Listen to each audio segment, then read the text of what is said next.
Jesus came to a Samaritan city called Sychar, near the plot of ground that Jacob had given to his son Joseph. Jacob's well was there, and Jesus, tired out by his journey, was sitting by the well. It was about noon. A Samaritan woman came to draw water, and Jesus said to her, "Give me a drink." His disciples had gone to the city to buy food. The Samaritan woman said to him, "How is it that you, a Jew, ask a drink of me, a woman of Samaria?" Jews do not share things in common with Samaritans. Jesus answered her, "If you knew the gift of God and who it is that is saying to you, 'Give me a drink,' you would have asked him, and he would have given you living water." The woman said to him, "Sir, you have no bucket, and the well is deep.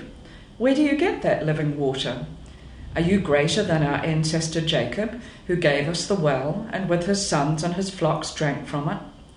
Jesus said to her, "Everyone who drinks of this water will be thirsty again, but those who drink of the water that I will give them will never be thirsty. The water that I will give will become in them a spring of water, gushing up to eternal life." The woman said to him, "Sir, give me this water, so that I may never be thirsty or have to keep coming here to draw water." Well, Jenny, as we sit here in my office with this lovely hanging behind us, which I bought in China some years ago, picturing this story that we've just read, we're both still very conscious, just 10 days after the Christchurch earthquake when we're recording this, I guess, of the importance of water at the moment, and also the destruction of water. And these are themes that they've run right through the Bible. There was reference here about Jacob's well in the desert, and those wonderful stories in the Old Testament of the importance of water. But I thought we could perhaps explore briefly two particular aspects coming out of the story. One is the water, and the other is the place of worship, which, although we didn't read it in this passage, it is part of the lectionary set for the day. And if people read on in chapter 4 of John's Gospel, they'll come to this argument about where is the proper place to worship.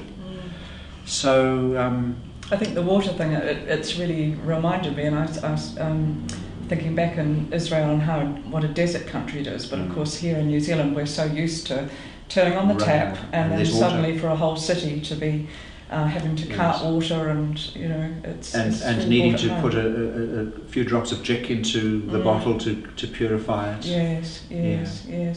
So I think that perhaps that sort of then heightens for us what Jesus is talking about living water and being able to give the water that gives life. Yes. We've got we no longer take that for granted, perhaps in quite the same way. And of course the water is such a strong biblical theme through the baptism, the cleansing, the washing away, and many of our churches do actually have a water stoop or at the entrance to the church, and just that little putting the finger in and making the sign of the cross reminds us that we are actually drinking of that living water, who is Christ. Yes, and I think perhaps that's the other message when we've been thinking about buildings, and perhaps we haven't got that access to those symbols or things, but actually to think, well, Jesus is the source of that life and of that life.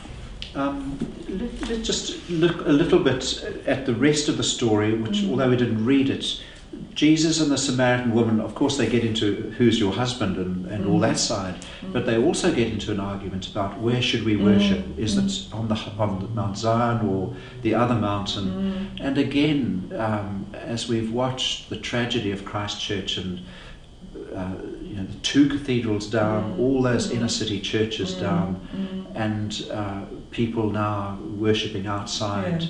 Here in Wellington, just last week, or now when you watched this a few weeks ago, that vast crowd just across the road here on Parliament grounds, gathering to worship. And many, many people who probably have never worshipped or perhaps never been in a church at all in their lives, suddenly finding actually they need something of this living water, something that Jesus offers.